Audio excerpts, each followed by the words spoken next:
Liquid Lunch coming at you live. It's Wednesday, March 21st. Yay. The first day of spring. Well, and the last. no, actually, first day of spring was yesterday, Hugh. Really? Yes. I thought it was. The equinox was on the 21st. Well, you know what? There's a misnomer about that. It's actually the 20th. I don't know about the equinox, but the first day of spring was officially the 20th, and officially in winter, it's December 20th. Oh, okay. So they say. That's my sister's birthday. Wow. So and I think that's the equinox, right? First day means equinox. The equinox, or wait, I forget. Can you once spell the equinox, equinox, yeah. Okay.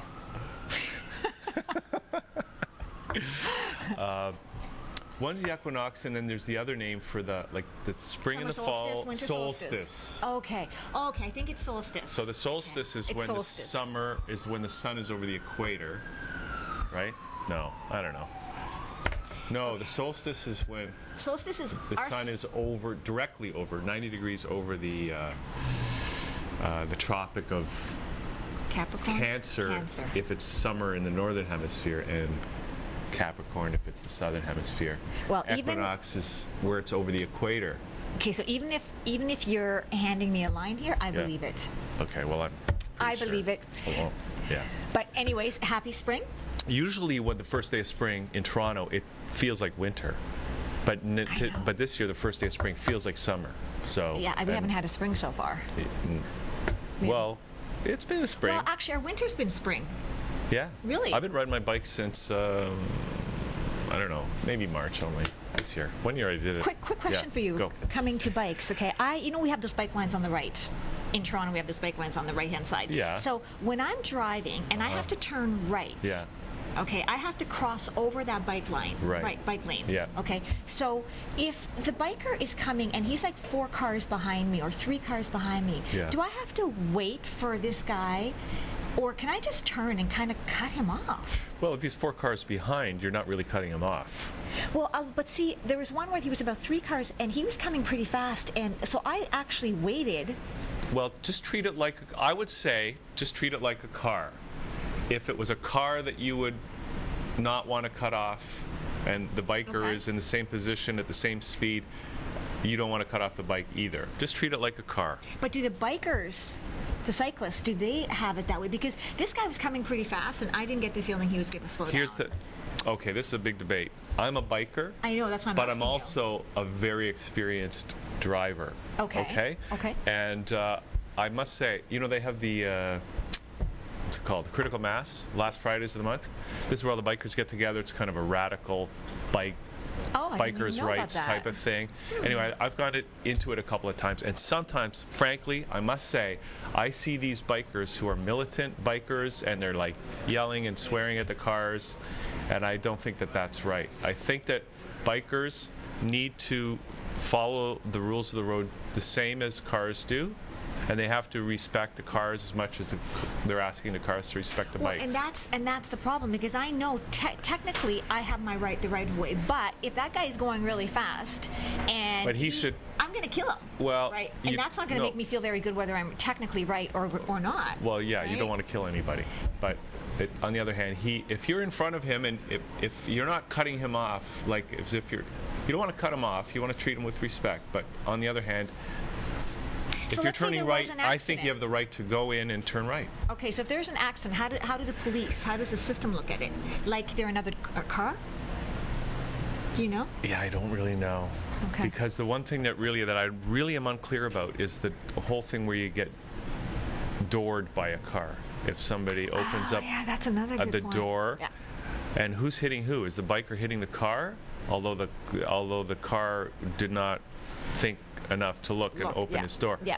I'm a little unclear on that. Yeah, that's a really good point. Maybe we can get somebody to look into that and report on that. Find out on that. Yeah. Who knows Rob Ford? Maybe we can talk to Rob Ford on that.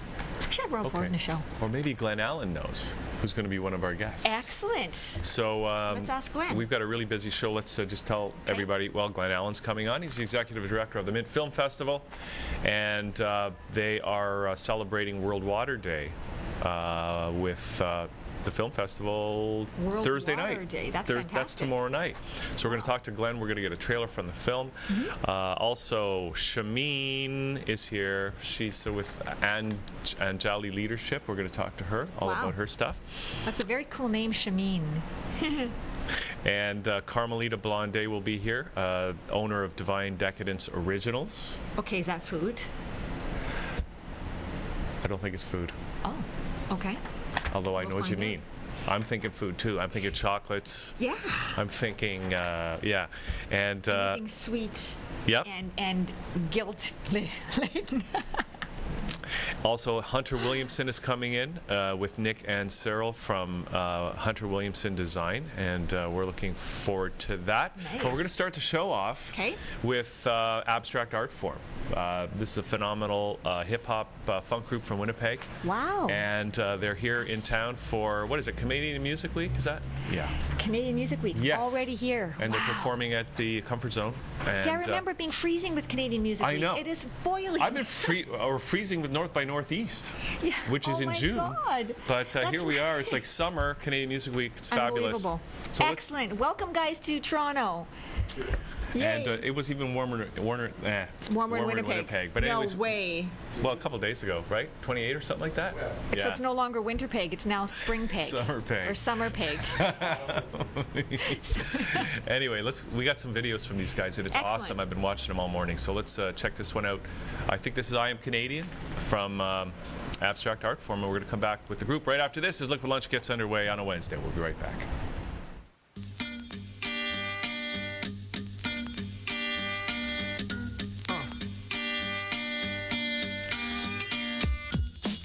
Canadian born and prairie raised, tailgate parties and beer shirt babes, drinking on the back roads or down at the floodway. Drunk smoking backwoods, drinking's a forte. Hands in the pockets of both the farmer's daughters, drinking straight from the bottle around the bonfire. Same old kid, known for this shit. Back porch rap, we take it over this year. From sea to sea and from scene to scene, you'll be seeing this MC everywhere in between.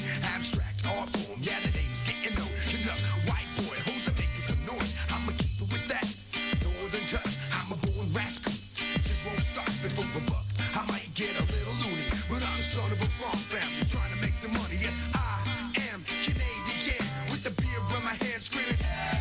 Yeah, I am Canadian with the beer in my hand screaming to my fans. I am Canadian with the beer in my hand screaming to my fans. I am Canadian with the beer in my hand screaming. Want me at home? Play my tape. Fail safe plan, pushing CDs and swag. Thinking of the next moving big in my city. Everything is big things if you ever chill with me. I'm laid back with the big dream, taking big steps. I got a big team, Canadian rapper, which I heard don't mean much, but Canadian rapper, flip flows is untouched. Got roll deep, the whole family tree. My bars like cheers, you all know me, chill normie. And check them facts, Frankie goes Hollywood, you better relax. I'm genuine, gentleman, and genius generally. Your rhymes are Sesame Street. Let it be, better be ready for when the time comes up. Better be ready to do it Canuck like I am Canadian with the beer in my hand screaming. Yeah, I am Canadian with the beer in my hand screaming to my fans. I am Canadian with the beer in my hand screaming to my fans. I am Canadian with the beer in my hand screaming. I'm Canadian.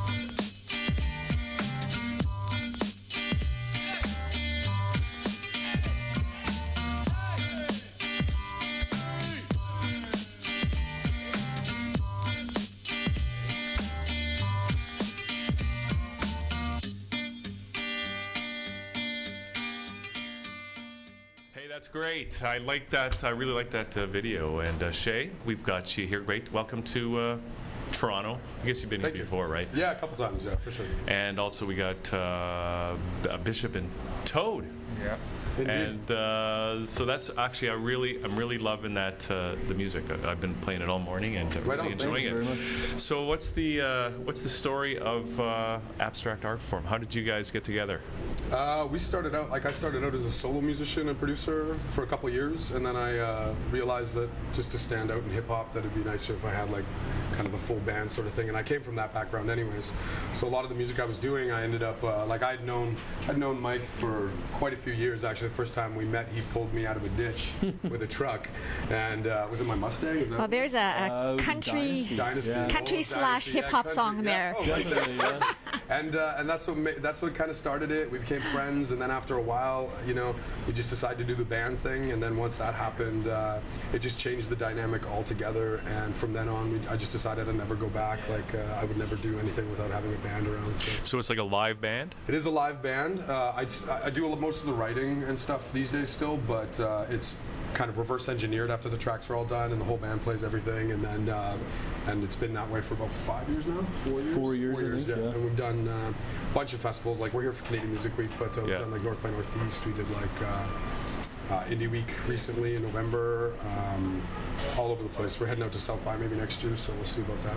Yeah. You're hitting where? South by Southwest. Oh yeah. Okay. Yeah, next year. Okay. Yeah, wow, that sounds exciting too. Yeah, I went there 3 years ago and just went based on business because I actually own a record label as well. So went down there and did a bunch of just networking and stuff like that. And met a lot of people that I ended up working with, including Fashion, who was on the album from 2010, His Story in the Making, and he was on the cover of XXL magazine, and he was one of the top 10 freshmen of 2010. So it was really cool to meet up with him and then have that interaction. So I really love all the songs that I've heard this morning, and I'm just wondering what's it like in terms of getting airplay for you guys? Because I can imagine if I was a radio programmer, I would be playing that stuff, and I'm just wondering. It's been interesting. There's been it's like kind of a two-part thing. The first part is that we shot for college. We've been on the college charts in Canada, college charts in the States. Yeah. But it was the first time we broke out in the States. We came with a record that had a lot of I Am Canadian on it, a song called Winnipeg on it, and so we did good in the States. We're top 25 in hip hop or whatever on the CMJ. But even with a song like that. Yeah, that's what I mean. Even with this Canadian content, which was they great. love Canadians though. I think that's actually a plus. Yeah, Look I at think the Bare Naked Ladies. They did really well for a while too. Definitely, right? definitely, and they definitely were Canadian through and through. So. Yes. Yeah. So I think that was one of the reasons. Like we did great out there, but this new record that I'm working on, As the Crow Flies, is done with Juno nominee Fresh Kills, who produced it, because I produced the past couple records, but this is the first time I kind of gave the reins up. And that record is all content that really doesn't have to do with the Canadiana so much. Right. It really has to do with the person. Mm-hmm. So I talk a lot about like just small things like I was adopted and problems when I was younger, and just like even right down to the music industry itself and how it's behaving and acting now, like all that stuff. So it's all a little less Canadian, a little more just personal. Yeah, personal. Which everybody can relate to on some level or another. Definitely. So how are you finding the Canadian hip hop, R&B, this movement? Is it any different? Is there a different flavor? Do you bring a different flavor to it versus or is it pretty much the same? I think that we bring a different flavor in the sense that we're from an area where hip hop hasn't really been heard much. We're like Tex-Mex. We're like Tex-Mex. That's a good way to put it. Spice it up a little bit, and we're cheesy at times. Cheesy? And proud to be cheesy. Yeah, You see, now that's something definitely. that's very Canadian. You're proud to be cheesy. What's Well, we've been called That is self-deprecating time and time again. Just because we like making fun of ourselves a little bit. But the thing is that's what makes us stand out, is I think our humble, down to earth country boy roots. Like we're all from the country. Like we're all from smaller towns. We all met in Winnipeg, but really we came from towns of like 200 people, 300 people, and so. But Winnipeg's not exactly hip hop capital of the world. No, it isn't. But there is so much music there that is so good that a lot of people don't know. And well, it's actually one of maybe the Canadian city that's known for the music. Yeah, very musical. Not necessarily hip hop, but that's easily changed. Well, it's just a new. We're working on it. Here's a very confident guy. Well, self-deprecation right up to confidence. I was just going to say, that's that's not too Canadian. Good for you, though. You kind of have to have that confidence, especially if you're doing something a little different. Mm-hmm. Yeah, and I mean, I don't know how much you know about the hip-hop industry, but there isn't like there is a lot of managers. There's not like there's a lot of infrastructure. There's not like there's a lot of booking agencies. frequencies. There's not like there's a lot. It's all rock country, right? Like In Canada. In Canada for Yeah. the most part, right? So for us, that's why we own the record label. We book our own shows. We do all our managing ourselves. I own a commercial studio that these guys all work at, and we basically pumping out advertisements, media, like hip hop music, selling beats to artists in Toronto and like all over the world, and basically just every day 9 to 5, farmer boy. And that's the cool thing about being Canadian. You kind of get your hand in everything. You have to do everything. You have to really be very that resourceful. Yeah. It's not I just do this and somebody else does that. You have to kind of really spread your wings, which is it makes for a lot of diversity and For sure. variety. So This is my interview hat. I have many hats. you know what? I wear actually many noticed hats. it was actually kind of cool. It was a little bit intimidating, but it's actually a kind of cool hat. Hugh, you might want to wear a hat. I want a hat like that. I thought Yeah. so. I see. I saw that look in your eye. Can you get a hat like that has 2 little LED lights though? Because For that's sure. what What I'd really color, like. Well, you know, white. White. Yeah, just to keep it White lights. Yeah. illuminated. Illuminated. Yeah. Nice. Very nice. Now you guys are here for Canadian Music Week, and what's the plan? I mean, it's kind of the beginning of the year, even though we're in the middle of the summer, even though it's only March. Yeah. Not only in Toronto, but also in Winnipeg. Like, what's the plan for you guys for this year? Just kind of roll with the punches. Like, it seems like everybody in the group is kind of branching off and taking care of some personal stuff in their own lives. I'm currently working in Saskatchewan.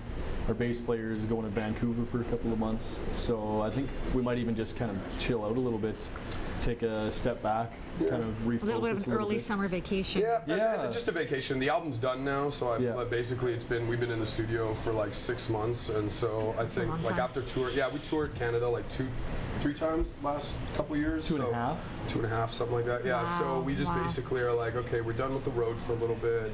We're finishing this new record. Once this new record is done, actually our bass player as well just released his first record that was recorded in the studio. So he's been going through his processes, and it's acoustic rock, which is really funny Oh, because wow. then Wow. people are like, you're in a rap group and wearing a Pixies shirt, and you made an But acoustic then you say, album. but you know what? But then you say, hey, I am That's Canadian. how we are. That's how we right? are, though. I That's mean, it. like Yeah. the whole everybody in the band probably has all One-stop different shop. types of music. Yeah, Yeah, like yeah. on their iPod. Like it's hard to say that you're part of one genre and like. But you know what? It's great that you guys go off and do different things because you bring a lot back, right? When you come back to the center, you bring a lot of different stuff back.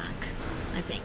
Definitely, I think so too, and I think that it's really just. I mean, we've been at it for like 5 years, so this is the first time we've actually taken 2 months to ourselves. Really, I mean, honestly. So we'll just take a couple months and then get back at it. Good for you. Hey, I just want to ask you about that I Am Canadian song, because I noticed that you gave thanks to Molson Yes. for that. What's the story? Was that? I mean, obviously, it kind of feels. It's a great song, but it kind of feels like it's promoting Molson, Canadian brand. Well, the idea was to get them to sponsor the video and Yeah. hopefully kind of form some type of union with them and you know, eventually maybe get a tour sponsored or something like that. So we decided to just stock the set with Molson Canadian beer, Which we drank anyway. which we drank anyways, and it was delightful. Thank you, Molson. You guys do a great job. Keep it up. Because as far as I know, isn't that grains from the prairies? Indeed it is, you produced go. by yours truly. Wow. Wow. But we didn't get it sponsored by them. We were hoping to. Yeah. We kind of thought maybe it'd be cool to make it kind of like a promo video for They them. supported it though. They did did, see yeah. it. They supported it and everything. They posted it up on their Facebook and all that sort of thing. But So it's like a half and half. That's Half half. us, half Yeah. of them. half of them, half us. Yeah. Yeah. Okay, so you're giving the next up-and-coming band an idea to do a Labatt's Blue commercial. What's their tagline? Yeah, well, that's true. I can't remember what Blue's tagline is.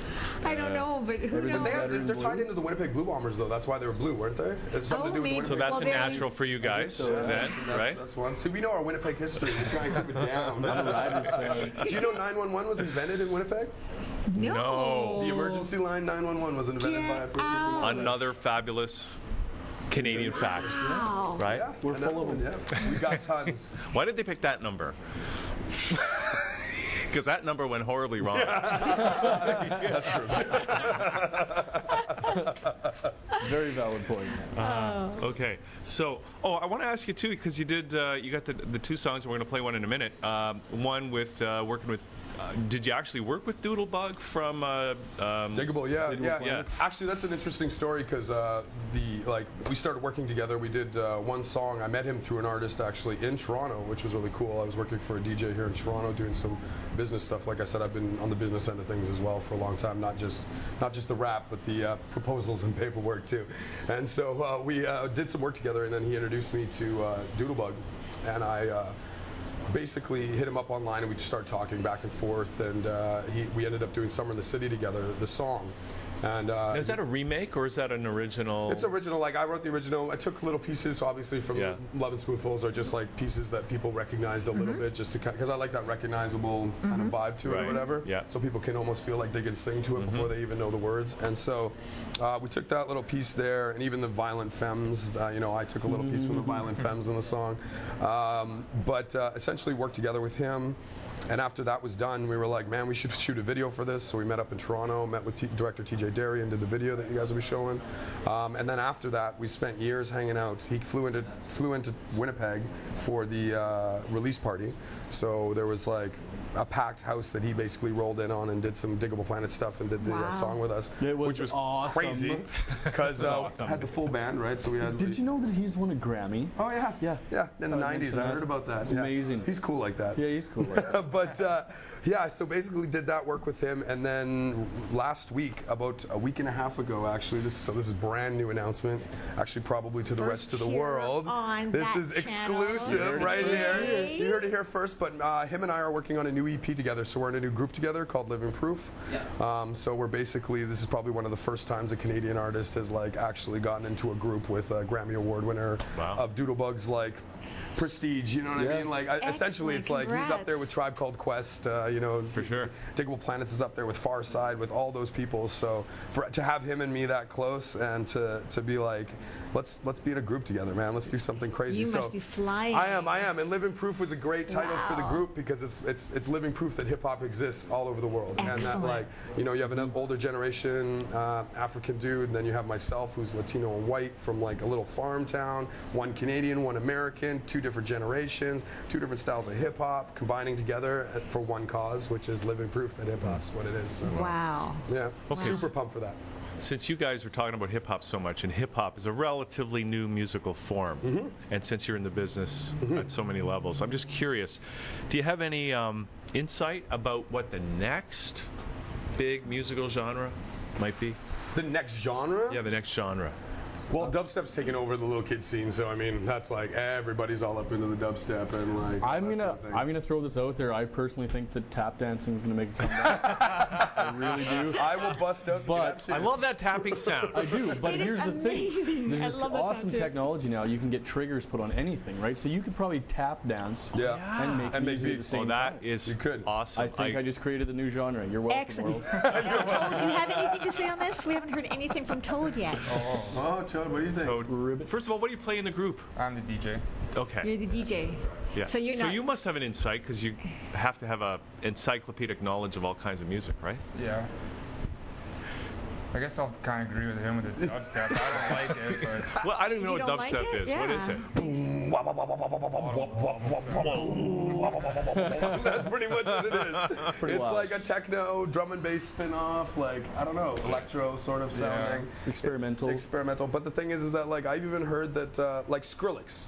I don't know if you know Skrillex, but he's I don't even know how to spell that. Skrillex is like a well-known DJ that's been touring around the world and all Oh, that, and person. now he's working with Jonathan Davis from Korn on Yes. the new record, and like so I've heard through the grapevine that like metal and dubstep are gonna kind of make the new genre together, and so it's gonna be like heavy metal with like a drum and bass, fast like kind of dubstep sound, electro sort of sound. to it. Topped off with tap sounds. Which means we're gonna have to change our format. But no, I think that I don't know. I really think that hybrid music is gonna be like the next big thing. Right now, we're going through an indie rock hipster phase where everybody's kind of like, oh, I know this really cool band you never heard of, sort of thing. And I think that will slowly start to fade out. You're gonna see a lot more cross genre stuff. Like cross genre is gonna be the next that's the future, right? Like, I mean, yeah. it's not just going to be rock. It's going to be rock and whatever, or dubstep anything's and gonna metal, go. and like that's why we're country and hip hop. Sometimes when people ask what we sound like, I'm like, just imagine Johnny Cash and James Brown, like at the same time. People are like, I don't get it. There will come a time when country and hip hop will be classic. Will be considered classic. Yes, it will be. It will be, and we'll think back to those originators like Everlast and Kid Rock. And I've been called Everlast numerous times. So. Wow. Well, people in Toronto are going to get a chance to see you guys live. What a treat. When is that? Comfort Zone tonight. Tonight. 9 o'clock at the Comfort Zone. Doors and, at 7:30. Doors open at 7:30. Yeah. And yeah. There's gonna be a lot of good acts there. Actually, tonight's gonna be a really good show. Yeah, there's actually a ton of good acts there. Guys that we met at North by, people that were really, they're like fam to us, like Vibonics, Steph 3. Philly Moves is going to be there. Sunreal is going to be there, who's a guy that we've wanted to link with for a little bit. I think Saul Paul was Saul Paul, yeah. What time do you guys go on? 9 o'clock, I think we're on for an where's hour. Comfort Yeah, Zone? we'll be on. What's the 40 address? minutes. We got 40 minutes. Comfort Zone's at 1480. You know where it is? It's on Spadina, Spadina, yeah. just north of College. Perfect. Right, everybody knows where that is. So, and it's a fabulous venue. So, Awesome. great to have you guys. Thanks for coming in. And No, thank Thanks, you guys. guys. Good having us. luck. and we are going to play. We're thinking of playing the rest of your videos for the whole show. Oh, and we'd we be got okay we with got that. the We are one. okay with that. We got the one with the Jurassic 5. I love this one. Right on. So yeah, Is this you guys in the suits? No, this is what's funny is that it's actually a video. The original video is DJ format, so it was a J5 video that I had taken and we mashed up because I'd worked with J5. So I sent them the video and they posted it up on their page and all that sort of thing, and it just worked so well. Yeah, and that's great. we thought it was really funny. So Okay. All right. Thanks for coming in. What's your website, just in case Thank you, people? guys. if you want to check it out, www.abstractartform.com. But also, you know, if I can say, olroyrecords.com is the new record label, and on there we just partnered with Doodlebug, so we'll be releasing his music in Canada. Anything he's doing, Diggable's doing. Anything Abstract Artform's doing. We've got acoustic rock. Daryl, who plays bass in the band, he's also got an album out. Tiffany Ponce is doing R&B. She's actually in town right now. She's going to be on a Nat Marie show and going to be doing a couple shows as well here in the city. And as well as Flow Soul. we got Flow Soul on the label. We have Primate Got the Blues from Sweden. We also have that's about it, eh? Illicit from That's enough. Vancouver. Giving In. Yeah, and working with Giving In, yeah. So that's pretty much the whole posse there. You can check it out at olroyrecords.com. So Olroy. Like the dog food. Like the dog food. And side note, just got my first confusing phone call on that. No way. Yeah, I don't know if you've ever seen the Awesome. Olroy dog food in Zellers. It's like a cheap brand dog food. So get my first phone call while I'm sitting in the airport, and I pick up the phone. I'm like, Olroy Records. Oh, is this Olroy? And I'm like, well, not Olroy himself, but it's Olroy Records. Hello. Well, I just opened up a can of dog food and it is totally gross. I'm like, you have the wrong phone number, but thanks for calling. Plus, it's for the dog. Yeah, it's not supposed to be appetizing. I don't think. I was like, yeah, it's not for you. It's not for stir fry. So that's funny. Like the Olroy dog food, so.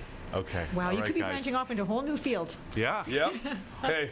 that's There's the way we another. do. There's another. Write a song for it and sell it to Olroy. Or you know what? You know what? You could There you actually go. have a band, a song called Dog Food. Dog foods, yeah, we could have. Except that would actually probably take on another meeting.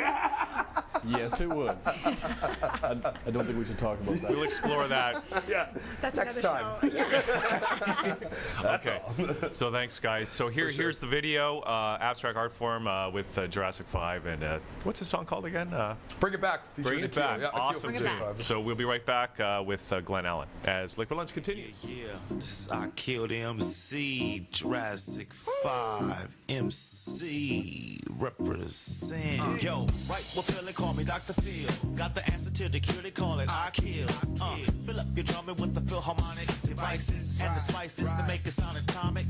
Music mass appeal, make the people feel good. Move any hearts with the music, set the mood. Feel the vibe, you feel it on the inside. It's the innermost part of your life bloodline. Got your heart pumping, caught up in the mass production, dancing to the rhythm of the section that we call percussion. Tone adjust your level with the rebel, kick back and get settled, vibe with the instrumental. Let the vocal cords seep through your pores, absorb like alcohol to relieve all your sores. We fight the war with cry songs of freedom. Touch you in the heart, negativity is defeated. We really hope you're feeling that. We come right and exact, give you what you need and what you lack. We really hope you're feeling that. Yo, tell me that you're feeling that. Say it loud, bring it back. We really hope you're feeling that. We come right and exact, give you what you need and what you lack. We really hope you're feeling that. Yo, tell me that you're feeling that. Say it loud, bring it back. Bring it back. Yeah. All right.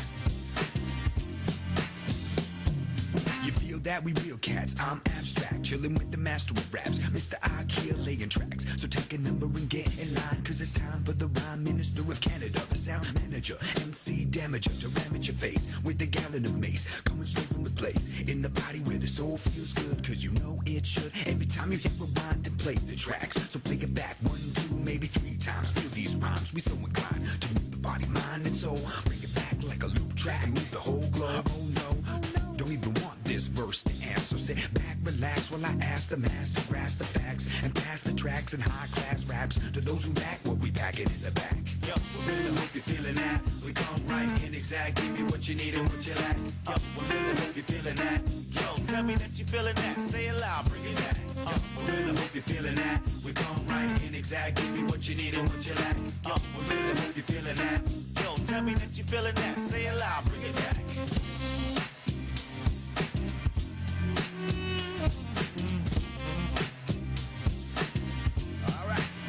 Yeah, so tap them toes and move them feet. Tighten up them laces and kick on the beat. Boogie on down, I wanna see you freak. Now shake it like you just don't care. Step in with the left foot, move it all around. Step out with the right foot, move it to the sound. Step side to side, side to side, yes, side to side, just side to side.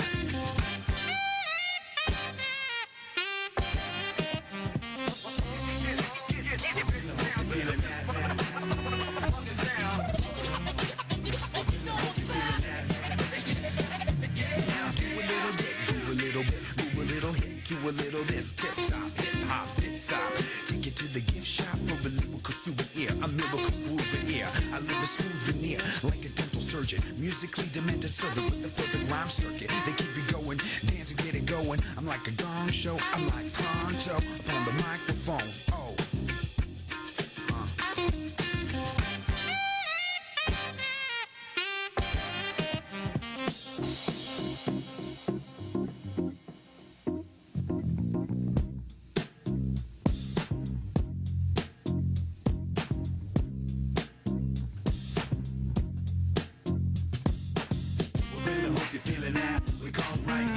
Give you what you need and what you lack.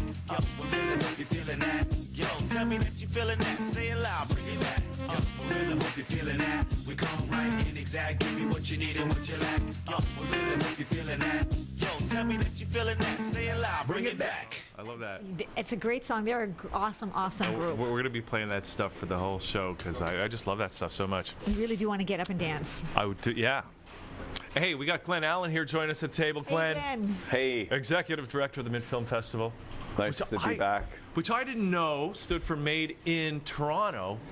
Is that new? There you go. Is that new, or was And it you're a always like that sponsor. way? Well, hey, I'm happy to sponsor anything. Yeah, you do that's there, great. Glen. Okay, Made in Toronto. So the film festival is all about supporting local film directors, musicians, and artists. That's why we call it Made in Toronto. Okay. Yeah. Oh, so the N Right. doesn't stand for anything. N is within. Yeah. Okay, I was trying to figure that out. Yeah, mint, See? made in. I-N. Okay. It stands for something. In. Okay. Yeah. Okay. T stands Okay. for Toronto. Okay. There you go. Very cool. Yeah. So we're really happy, and it's our 1-year anniversary. We started a year ago. You were there. Water on the table, bottled water free day, March 11th. That's right, I Wasn't that remember that awesome? day. Yeah. Yeah. Derek Forgy was there, MTV host. He's back again. We're doing a great program, and now we've got the ROM. It's been great working with them. They're so cool and helpful. Michelle's Topola has done a great job. So, and also World Wildlife Fund is actually shipping about 20 of the photos from the Great Bear Rainforest for a one-night only photographic exhibition now Wow. at the festival. And it's going to be at the ROM? And it's one night only at our screening. Yes. Yeah. So you don't want to miss it. That's Thursday. That's Right. tomorrow at 7. Yeah. Now March we're 22nd. recommending people come at 6:30 because we should have a good crowd there, and you'll want some time to spend with the images. Yeah. And that gives you about a half an hour before the show starts, the music portion. So where do they just go in the regular main door of the ROM and? Yeah, it's all along the side entrance there. You can also call our phone number. You can go to the website, which is www.mintff.org. Yeah. And you'll find the the ROM directions there. But it is in the theater portion of the ROM. Well, I think I'm going to have to go to that, Glenn, because I've enjoyed the film festival so far. Yep. The great thing, one of the great things, is that it's some kind of social. There's always a social, Element. revealing socially relevant themes, and it's water again is the theme. Well, it's social, environmental, whatever kind of topic we decide as a group that might be important to screen about. And of course, the Great Bear Rainforest is under threat from the pipeline. It's that's the reason we're doing Spoil again. It's been out, but a lot of people haven't seen that movie, and there's a lot of movies that we screen at Mint that they're not. I wish they were more part of the mainstream, but we're trying to bring them out into the fore so people can experience these great there's films. so much content these days, so many movies, even movies made in Toronto, that sometimes it really takes somebody like yourself or the Mint Film Festival who can kind of survey the landscape of all this content that's available, bring it together, package it, present it to the public that they might not otherwise hear about. That's our mandate, because we've got world-class musicians, filmmakers, and artists, and a lot of people can't name them. Many people still don't know who Liz Marshall is. She's getting an award tomorrow night. She did Water on the Table, which featured Maud Barlow. Yeah. A lot of these filmmakers and musicians, they're Jackie Richardson, a legend, a jazz legend. But if you ask a lot of people in Toronto, there's still a lot of people that don't know who she is. And we really want people to know, because we need to celebrate our artists. Absolutely. Well, she's been on this show. We're celebrating it. And she's awesome. And she is awesome. It's almost like you're a film festival with conscience, though. Yeah.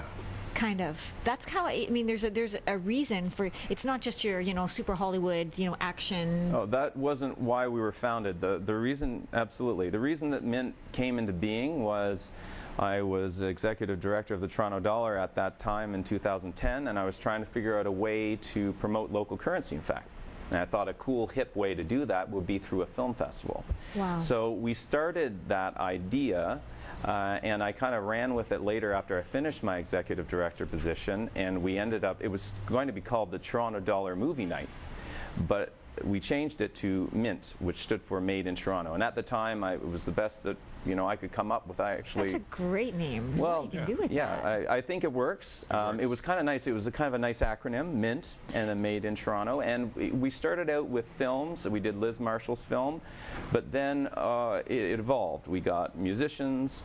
There was always a discussion portion, but now we've involved even artists. So this next program that we've got tomorrow night, it's our biggest production yet. So there's 12 musicians, entertainers, and performers for the first hour and a half. So you have Derek Forgy, who's doing his 10-minute comedy sketch on bottled water.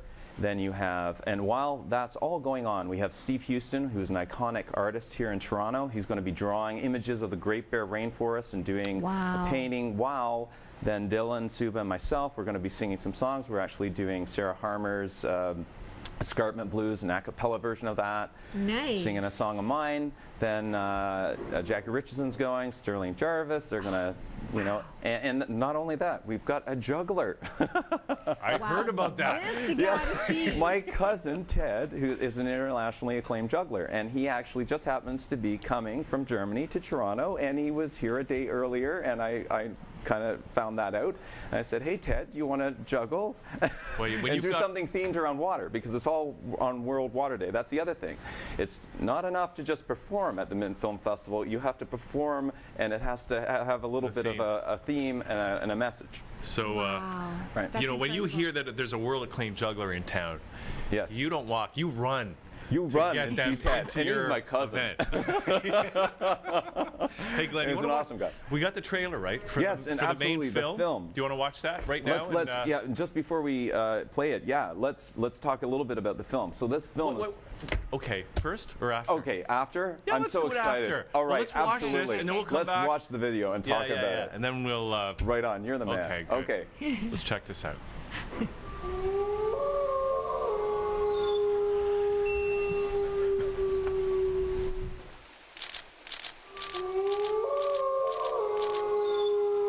I first, heard about this place about 20 years ago when I was 15 years old, and I watched a documentary on the Great Bear Rainforest.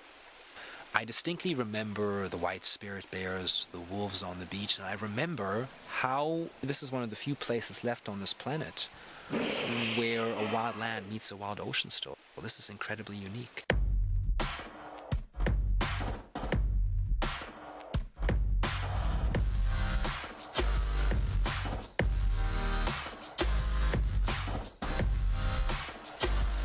It wasn't too long ago that even talking about the spirit bear at our dinner table was unheard of. It's only found up in our parts. I think this would be the icon of this whole pipeline issue.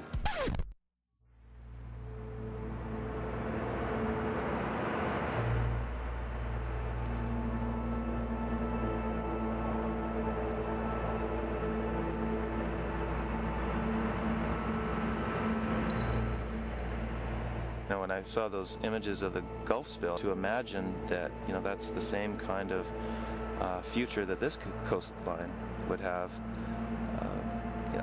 it's devastating, it's unacceptable, it's just not going to happen. The International League of Conservation Photographers is a consortium of photographers and photojournalists, and our job is to bring back stories from far-off places. We came up with the idea of a RAVE, a Rapid Assessment Visual Expedition, to send a handful of photographers out on a mission to create a snapshot of an area so that we can use those images to engage the media and create tipping points around conservation issues. And so we have 10 photographers here running around shooting wolves and shooting birds and shooting the spirit bears. We've got a really short period of time to try to cover some of the iconic wildlife, and that's going to be a challenge. I saw a white bear here this morning. He just came out very briefly, and I'm hoping he's going to come back down today and try and grab another salmon. Within 6 hours of a spill hitting this ocean, that oil would be all over the coast. And on the high tides, it would be up in these estuaries, affecting the food source that these bears depend on. So I really think it's the one species that's going to really make people realize the impact that an oil spill would have on this coast.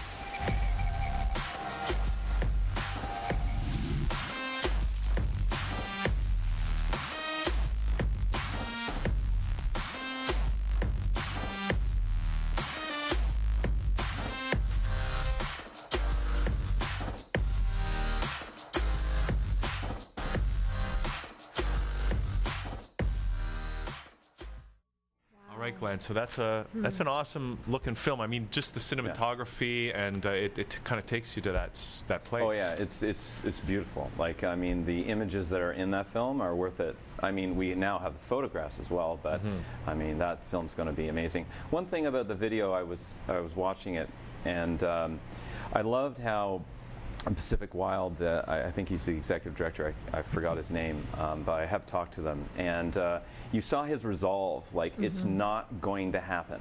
Like he didn't say, he was very definite about that, and he's going to do every single thing in his power to try and educate and inform. Pacific Wild is a great organization. They've done so much to protect the Great Bear Rainforest, and that's what we need to do as citizens. We need to educate ourselves. We need to, so that we can engage the government and say, hey, you know what, I've read up on this, and I don't particularly like this idea, and I have a different vision, and that's what Mint's all about. It's creating an engaged citizenry so that we can actually take action and we don't really have an opinion.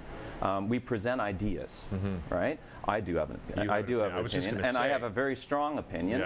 But all sides are welcome. For example, we invited Joe Oliver to, and we got a very, very gracious letter. You know, he couldn't attend, but you know, it was the nicest refusal letter I've ever gotten. And hopefully one time we'll have Joe Oliver at our table to discuss some of this stuff, because it would be great to get the government of Canada there. I don't know what it's going to take to get the government to be responsive to the people of the country. It's going to take a lot of people need to respond to the government. Exactly, I would say. And I think the problem is that people wait around for the government to respond to the people. We got it's the reverse. And the people are so busy living their daily lives, they don't have time. They think, you know, you don't have time. Well, we think we don't have time. Exactly. And it's making a priority. Yes. What kind of world do you want to live in? A world that is continually getting sick and dying, and you know, where all sorts of pollutants are going in the air, our children are. And that's the thing. If it's, you know, if you don't care about the world you live in, what about the world your kids are going to live in? And what about the world that all of the other beings, such as the bear and all of the other organisms, the fish, live in? It's their world too, and we need to stand up for them. Which we also need as part of our ecosystem. Yeah, you know, very important. It's very, very instrumental. So by doing that, we're actually hurting ourselves. Absolutely. Right. So, and I think people don't know that. And that's the thing, is there's this huge disconnect between, we always talk about the environment as if it's separate to ourselves, but we are the water. You know, World Water Day is a day to understand our connection with the world we live in. And we are water. That's what David Suzuki says. How much are we in water? We're over 90%. I don't know the exact figure, but that's what we are. That's a phenomenal amount when you think about it. So we poison the water, we poison ourselves. Yes. And also, getting back to some of the films that are screening, we're doing the world premiere of Dead Wrong, which is about the poisoning of water through actually, it's called lake restoration. Sounds really nice, right? Very clean. What do you mean? Lake restoration. What, that's a process that people are doing? Restoring lakes? Well, basically, they poison the lake in order to kill the fish. Oh. And then they reintroduce new fish once it's safe to reintroduce the fish. But why do they kill the old fish? Because they don't want them there. And some of them aren't native species. But the thing is, there's other ways of doing that. And actually, as we speak right now, the director, Mike Sprague, I think it's, like 1:11 today, he arrives in the airport. And here is Michael Sprague, who runs it's Trout Headwaters International. Here is a company.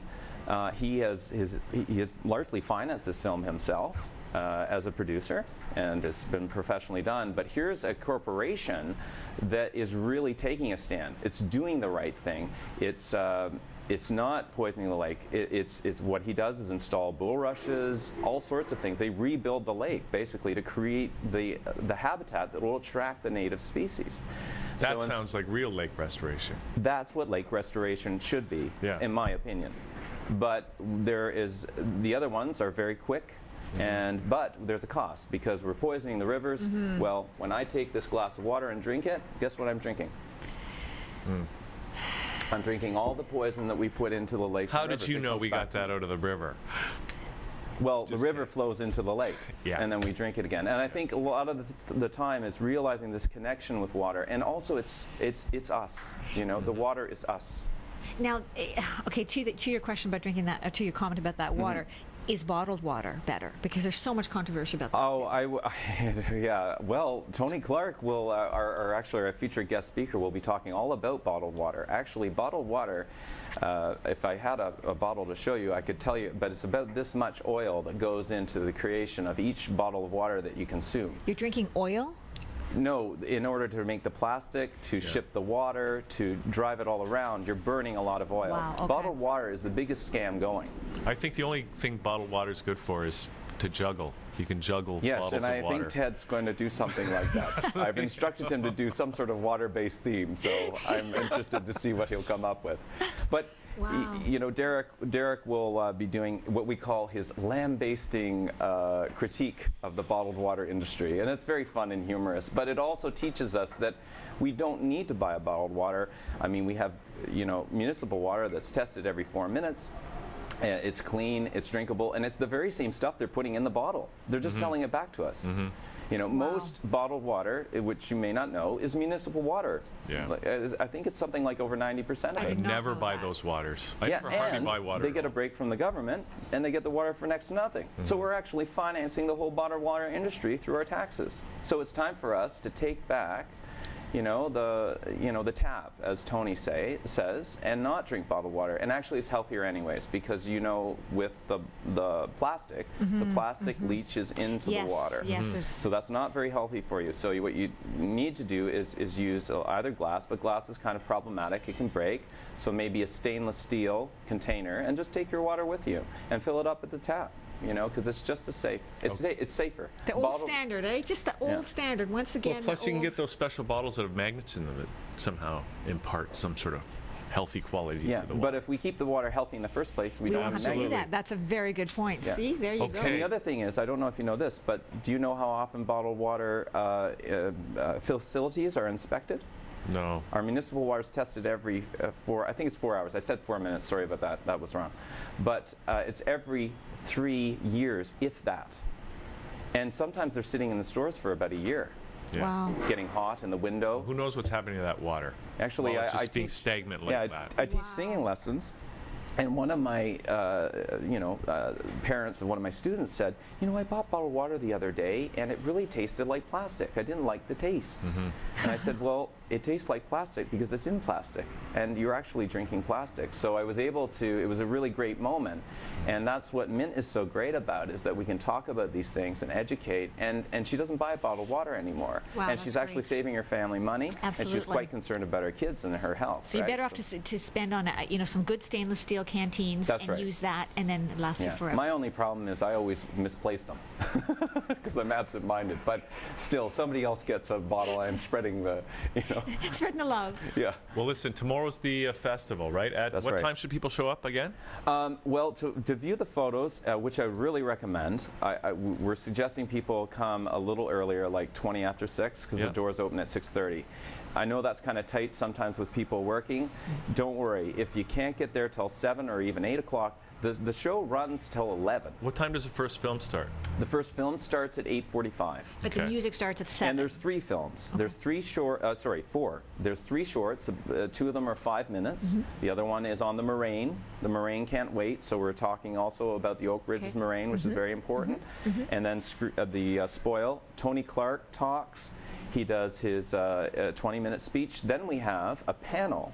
So Tony Clark, Dave Ireland from the ROM, head of biodiversity, Liz Marshall, Debbie from the executive director of The Storm, and Mark Calsavera from the Council of Canadians. And Mark, as you know, was there last year. So really, packed program, but it's going to be a lot of fun. Awesome. So it's at the ROM. Show up about 6:20. First film at 8:45. How much is it to get in?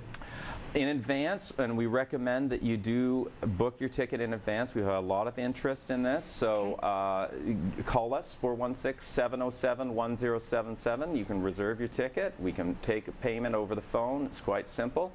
And then when you show up, you just, those that have paid for their ticket ahead of time go in first, and then there'll be a line, and all of the other, I'm sure everybody will be able to get in. It's just we're trying to encourage people to pay for their ticket ahead of time. It helps us with our promotion, and it kind of lets us know, how many people are coming, which is important when you're doing these things month to month. Yes. Absolutely. Wow, okay, sounds Glen. awesome. Yeah, so. Well, thank you so much for having me on the show. And it's mintff.org. Mintff.org is the website if you want to check that out. Yeah, we're a nonprofit. Wow. Okay, and we got a video now, right? Or a song? Yes. What is this song, Glen? And this is a song, it was recorded in November. We did a screening, so we don't just do stuff on the environment. We do, in November we did a film on diabetes, because diabetes affects 9 million Canadians, including my father. Wow. So Steve Hunter and the band is Two Men from Earth, and they're joined by Paul Armstrong on the drums. Anyways, this gives you an idea of the quality of the music that we have at the shows. It's really second to none. Again, Toronto has, great filmmakers, great musicians, great artists. Let's come to the Mint Film Festival. Let's celebrate these people. Excellent. Okay. Sounds all right, Glen. Great. Great. So let's. Thank you. Thanks, You're welcome. Glen. Let's watch the video. And thank you, Glen, for doing this, and look forward to the festival tomorrow. You're very welcome. It's a pleasure. We're going to come back with Shahmeen Sadiq right after this as Liquid Lunch continues.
All right, welcome back to the show. It's me and Hugh and Sanders here, and we're joined now by Shahmeen Sadiq.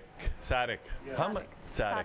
Okay. Sadiq. Anyway, great to have you here, Shahmeen. Thank you. Thank you for having me. It's great to be here. Now we're talking about Anjali leadership. Is that what it is? Anjali leadership. Okay. Yeah.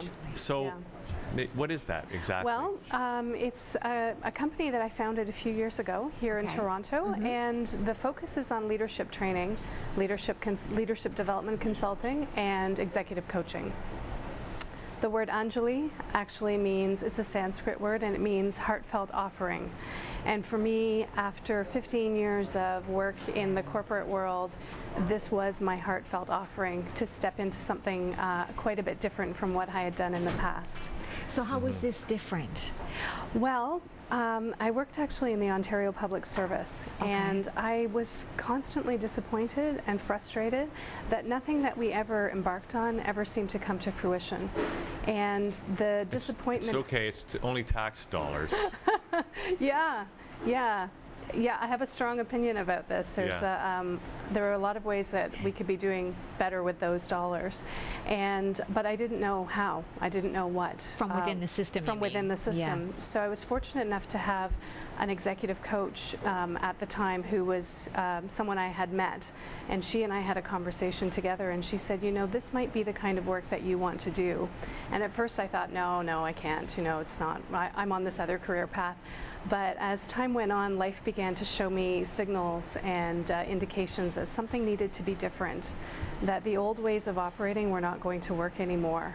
And that how did you feel? How did those signs come about? How did you know something had to change? Well, first thing was the birth of my first son, who's now 10 years old. Okay. So when he was 12 months old, I went back to work. And one day I was coming home. Oh, and by this time I had attained the level of senior manager. So I was driving home, trying to get to the daycare to pick him up, and I was having this anxiety attack because I was going to be late.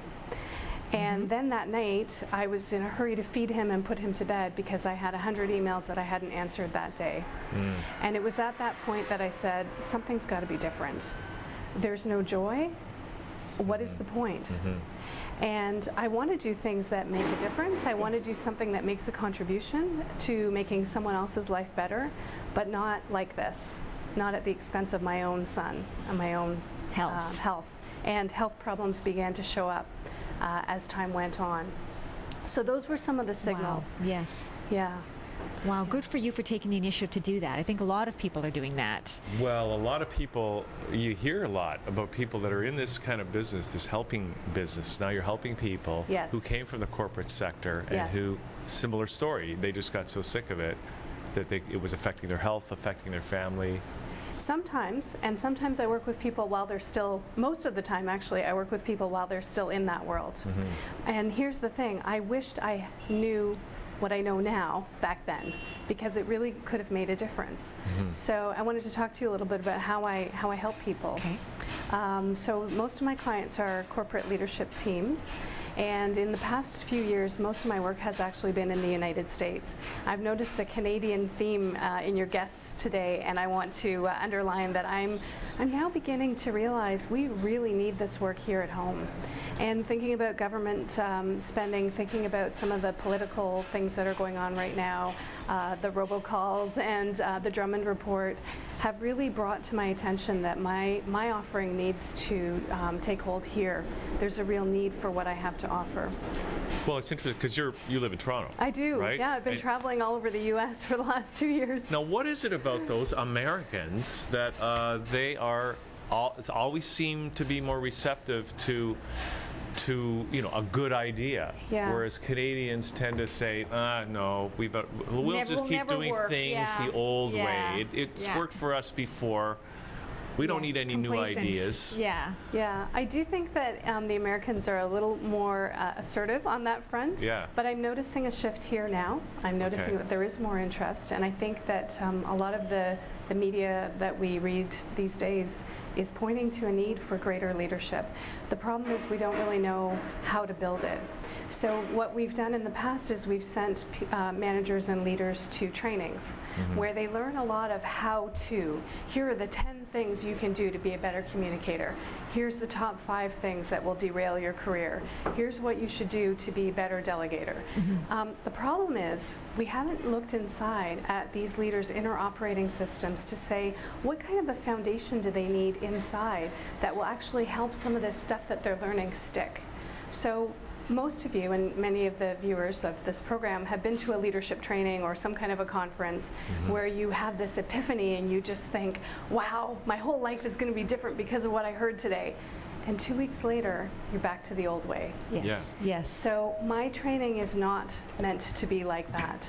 The intention is to get inside a leader's inner operating system and begin to strengthen that so that all those great things that they learned can actually be sustained. These new behaviors that they want to take on can be sustained. So how do you do that then? Do you work with them after you do like a workshop and then you work with them afterwards? Do you work one-on-one? Do you work in groups? How does that? It's a combination of all of the above. Okay. Yeah, so Okay. with each client we design something that's uniquely meant to meet their needs. But in my ideal world, I would work with a leadership team as a team, and I would work with each of the individuals as individuals. Now, do you do that? How long is this process? Is it over a weekend? Do you stay with them after a while? How does that? What I've learned is that these new behaviors and this upgrade to their inner operating system that I help them with takes a lot of time. Yes. It's not something that can be done in one sitting. So when people ask me to come and do let's do a 3-day workshop, Shahmeen, I say, well, that would be great, except there's no follow-up or no opportunity for these leaders to sustain what they've learned, then I'm not really that interested because it feels like a bit of a letdown.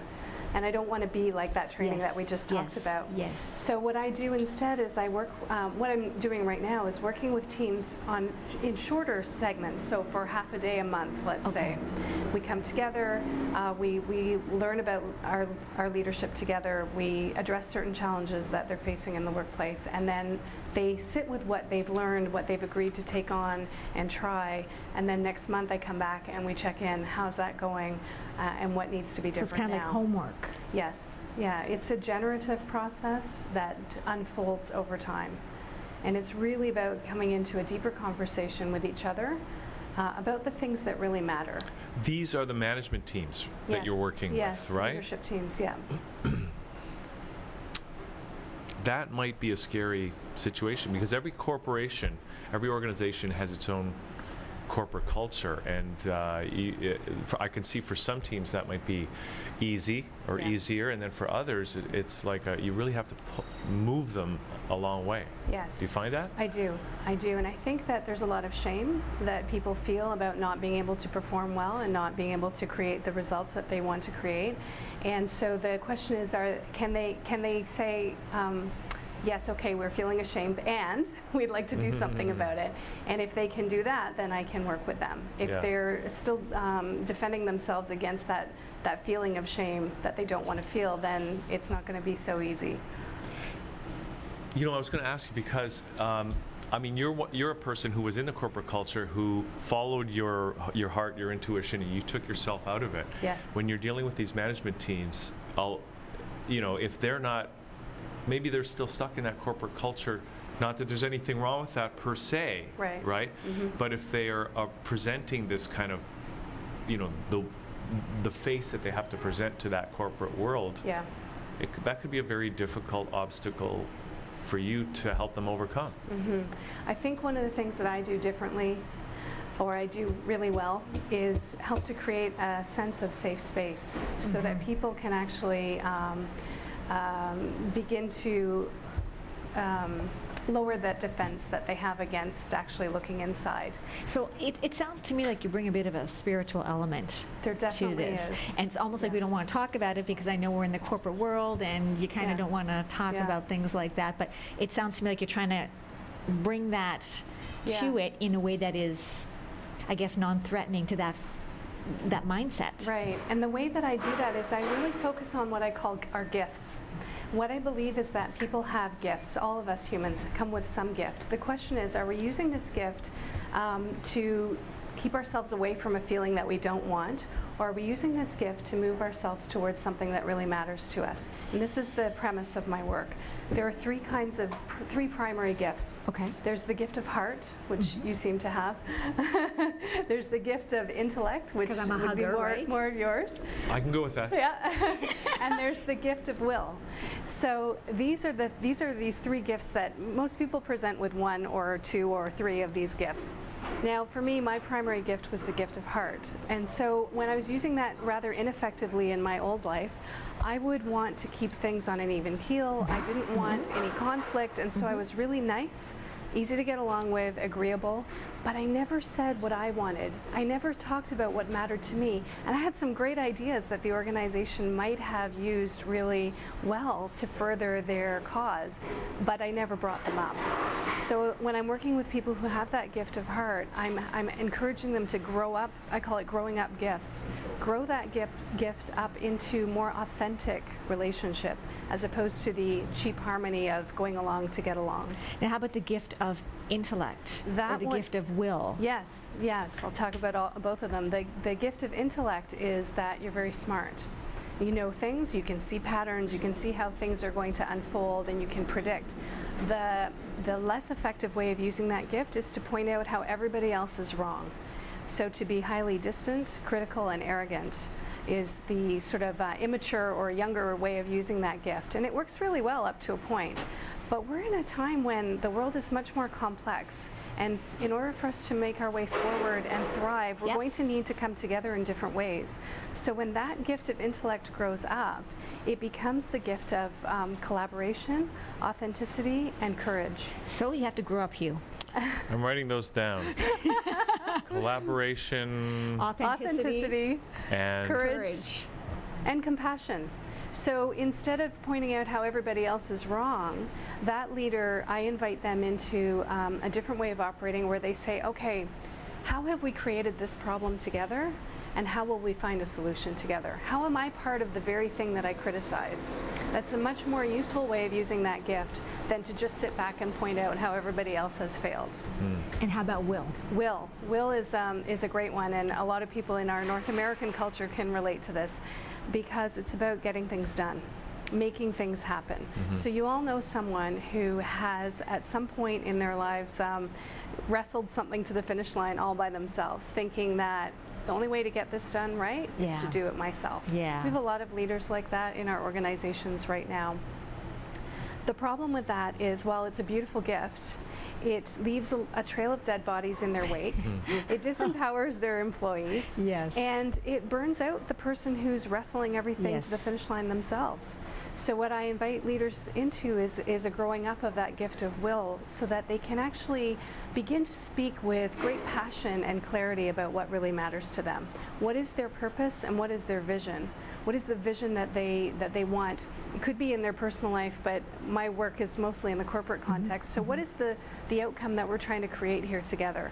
The thing that matters so much that we do anything to bring it into being. And when they can begin to speak like that, they can enroll people who work with them into that vision and then begin to create it together.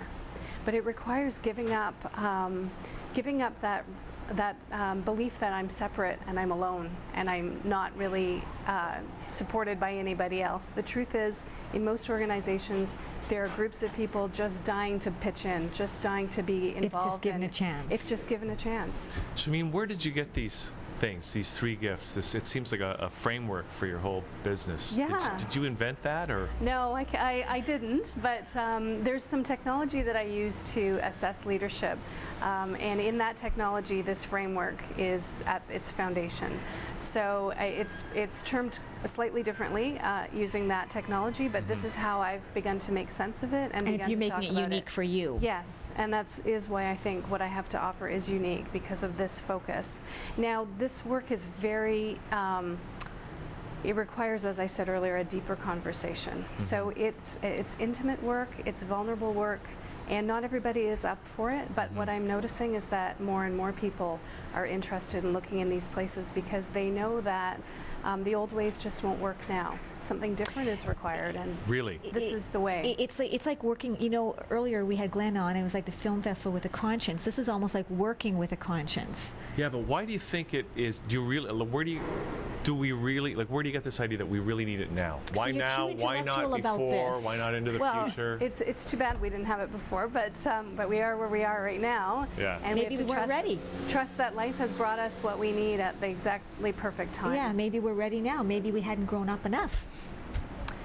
What do you think? I feel like there's a shift that's happening in our collective consciousness, and I do think that people are more willing. Now, just as a small micro example in my own, slice of the pie per se, a year ago I did a presentation at a workshop of people who work in OD development, similar field as me, and I invited them to look at their inner operating system and to look at the beliefs and the stories that they were telling themselves. And when I did that, there was a lot of resistance, and I realized I'd gone a little bit too far along too quickly. In one half day with this group, it was too early in the process. 2 weeks ago, I did 2 engagements in the same week, both of which were my first engagement with this group of people. And both groups wanted to go there right away. They were just dying to go and look inside. And I was saying, well, let's just take this one step at a time here. But there seems to be a hunger for this deeper conversation that people want to be in with themselves, and when I invite them into it, they're very open now to looking there. It's really nice that it's happening in the workplace, because you wouldn't think it would be happening there, of all places, because that's where ego is really, really solid, and that whole, you have your guard up. So if you can get through to people in the workplace, that would spill over to the personal life too, right? Yeah, absolutely. We're whole people, whether we're at home or at work, and we might try and partition ourselves or leave a part of us in the parking lot when we get to work, but we are always broadcasting all of who we are in every moment. And so the invitation from me to these leaders is to grow into a way of operating where you can create what matters with grace and ease and elegance, instead of all this effort and harshness and hard work that they've had to do. So, Shahmeen, who's watching this, who should think about getting in touch with you? Well, that's the interesting thing. When I did my coaching certification, they kept saying, you have to find a niche. And I was struggling for a niche. And what I've learned is that this is applicable to just about everyone. So it's sort of hard to say I only work with these people or those people. So I talk about it this way. If you're noticing that life is sending you messages that something needs to be different, this might be the time to start to engage in this deeper conversation with me. Now, is it individuals, or do you want to be working with like management teams of companies or organizations? Most of my work is with leadership teams in corporations. Now, how do they find you? It's been a real word of mouth. Okay. I seem to have become well known in various communities, and so one thing leads to another. Yeah, it's been very organic the way that it's grown. And that's how you know it's right. Now, who's the right person in these teams that's going to identify, and because they're going to have to kind of champion bringing you on board? Yes. Is it the HR people, or who? Generally, no. Generally, it's the leader. It's the leader of a department, the leader of an organization, or the leader of a project who says, I'm kind of tired of working this hard to make this happen. Why does it have to be so difficult? Maybe there's another way. And they're usually the ones who are invested in the need for the change. So it's normally with the leaders directly that I contract. So would you say it's an opportunity to change the whole culture of an organization, starting with the top Absolutely. management team? Absolutely. And it doesn't, it's not always at the top. It could be a team somewhere in the middle, or it could be a cross-functional project team. I prefer to work with the leaders because, they set the tone and the cadence for the organization and for the culture. But we can start anywhere. Because, a lot of times people in a corporate environment are just looking at the bottom line. They say, we don't have the budget for something like this. Yeah. Or maybe they're doing fine Yeah. maybe their bottom line is okay. Does the work that you do translate into the bottom line for companies? I think it does. I spent a year working with a corporate leadership team last year where I saw them every month. And at the beginning of the year, they were very resistant. They were very busy people, and they didn't want to spend half a day every month coming and sitting in a circle and talking about what they were feeling about, how things were at work, or even about their own leadership. And there was every check-in at the beginning would just be people complaining about how this was cutting into their work time. By the end of the year, they said to us, not only was this beneficial, it was crucial. If we hadn't done this, things would have stayed the way they were, and now we can really see what an impact this has had.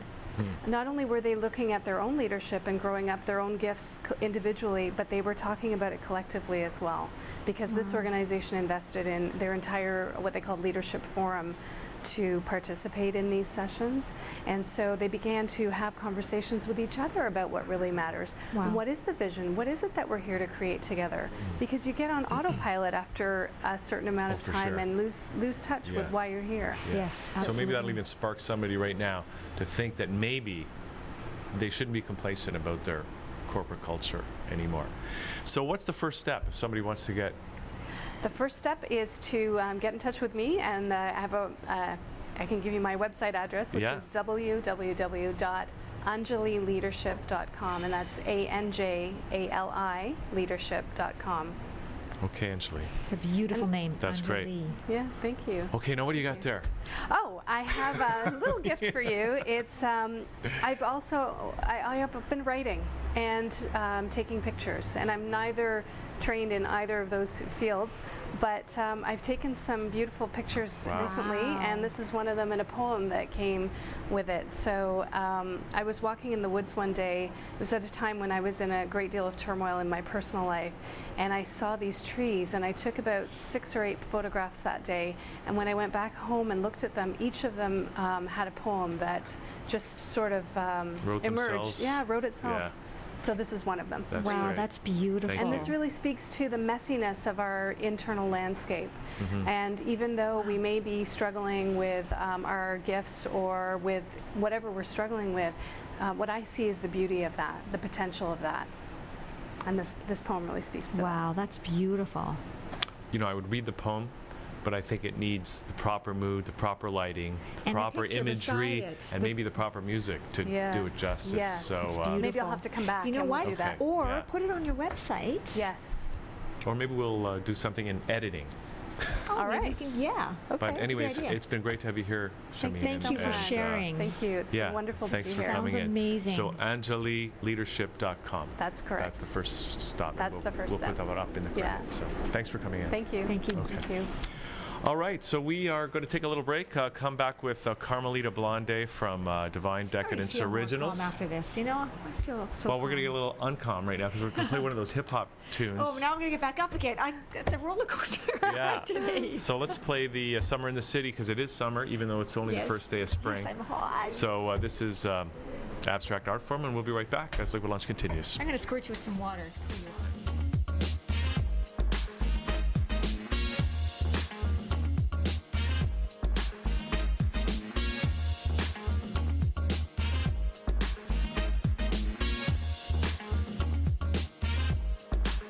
Yo, get the pen and the pad, adjust the mic stand, turn the volume to 10 and let 'em have it. Everyone in the back, dance party two-step, everybody moving up the feeling, gotta have it. Never ever been quite so good, never ever seen this much light up in the hood. Where I'm from, we got a big sky, a city line swallowed up by the sunlight. I'm feeling alright, all I need now is a female. Get the details, then I'll be well. Gonna make trails, take off after that, see me jet into the sunset, no sweat. Summer in the city, people real busy in the river city, all the way to Philly. Are you feeling me? City streets, feel the heat, shuffling feet. People out there getting what they need. Hot times, summer in the city. Girls looking pretty, gotta get more than me. Hot times, summer in the city. Girls looking pretty, gotta get more than me. Hot times, summer in the city. Girls looking pretty, gotta get more than me. Hot times, summer in the city. Girls looking pretty, gotta get more than me. People around town smiling and get pounds. Life feels good when that sun beats down. Everybody doing right, people moving, getting hype. This is what it's slide right into the night on my street. See you fly looking good, feeling like a dummy. Really can't explain why a lyricist got nothing. When he caught on the spot with a lady looking hot, try to talk, but it comes out sounding like a squawk. Awkward, with never loss of words. That's why I walk the curve. I only talk to her after lots of earth. You're the calm the nerve, and it goes a little something like this. When I'm walking, I struck the stuff. Man, I'm so strung out. I'm high as a kite, and I just might start to check you out. Hot times, summer in the city. Girls looking pretty, gotta get one with me. Hot times, summer in the city. Girls looking pretty, gotta get one with me. Hot times, summer in the city. Girls looking pretty, gotta get one with me. Hot times, summer in the city. Girls looking pretty, gotta get one with me. Hot times, summer in the city. My sitting on the corner, pushing rocks, getting busy. I'm a cool cat, trying to get some money. Making power moves in your land of milk and honey. Ain't it funny how time fly when you having fun? When you not, it's like the whole world stops. Gotta get mine like you gotta get yours. Gotta get that paper, see you later. We out on tour with that worldwide universe shaft style that's blowing. Wild child in your concrete jump up and growing. Haters come around, but they really not knowing. If me fall down, pick it up and keep it going. Ain't nothing like the summertime, Asheville Smith. Cruising down the coastline, smoking up a spliff. Honeys with the waistline, shooting a gift from me. All the drip for memory bliss. Cause yo, this is the life, man. Soon units on the beach with the suntan. Oh man, for 3 months out of the year, we don't care. Block off the streets, it's a party over here. Soul bucket spinning, Uncle Joe is grilling. Grandma sitting on the porch, she just grinning. She's so happy that our family's together. Summer in the city ain't a damn thing better, come on. Hot times, summer in the city. Girls looking pretty, gotta get one with me.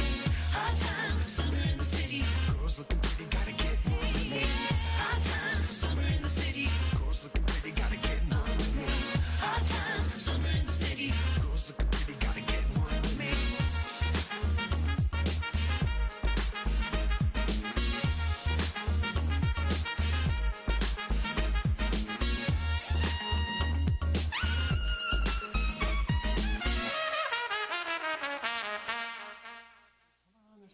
Air now, Carmelita. This is how we do it. I know it's spontaneous, and you know we Having don't. a great conversation. They surprised us. The song's over, but we've got Carmelita Blondet here from Divine Decadence Originals.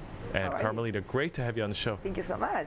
Thank you for inviting me. Now we're just finding out all about you and the store, Divine Decadence, which is at 128 Cumberland in the heart of Yorkville. And so what's your story? Like, tell us your story. Okay, my story is, why am I loving this line of business? My mom claims that I was born with a dress on. Do we have video? You were born with a dress on. And I bet it was gorgeous. It was beautiful. My mom says I couldn't sit down to have dinner because I had to stand up and play with it. Look, mommy, what a beautiful dress I have on. And coming from a family of arts, then I'm very inclined to history, and I'm very romantic. My entire family is. My mom claims that we are 6 kids.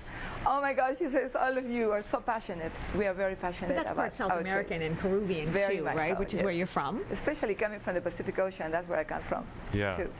So what brought you guys to Toronto, the family? Well, we decided that we wanted to come to Canada because we got married, we came here, and so I've been living in Canada, in Toronto since 1981. This store became available in 87, and it was sold to us by the original owners, a British family. Vintage clothing is around 70 years old in business in the entire world. This store is 40 years old this year. We bought it in 87, so this marks our silver wedding anniversary holding this beautiful, precious store in our hands. Congratulations. Thank you very much. So, I mean, you guys took over the store. Did you take it in a different direction? Yes. From what was it doing before, and then what direction did you guys take it in? It was a very cool store. The difference between this one and the rest of the other stores, it was not located on Queen Street or on Kensington Market, and it was more prone for the people on Yonge Street and maybe Bloor Street, but mostly for Yonge Street. So we started to change the displays. We started to bring it in a way that we will wear it themselves, like a closet that I will walk into. So 6 months later, I started to promote it through newspapers in Toronto. 6 months later, all the stylists started to come into the store. So no more advertising. The stylists just took it to where the store is located So you today. really just took your vision, what you would wear, right? And you put that out there. Yes. And what you found. And you listen to what it is the customers wanted. Like the customer will come in and will say, the store has changed. What have you done? This is so beautiful. I love every single piece that is here. Is there a new buyer? Is there a new owner? And I said, I do all the buying. So, what was your experience coming from Peru and having this sense of fashion since you were born, obviously? What was your impression of the scene in Toronto, or the tastes in Toronto at the time? We are a little bit conservative in Toronto. Yeah. Just a little. And coming from a big city, which is Lima, is 10 million people living there, and we are very internationalist, and we know a good straw hat comes from Italy, a beautiful casimir comes from England, and the pearls, we know that Mikimoto pearls are the best ones in the world.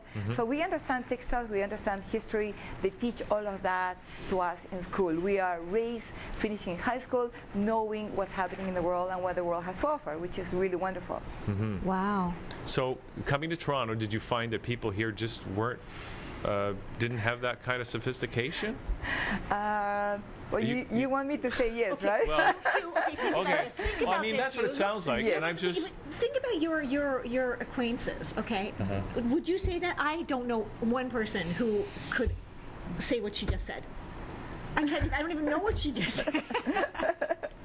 It's so beyond me.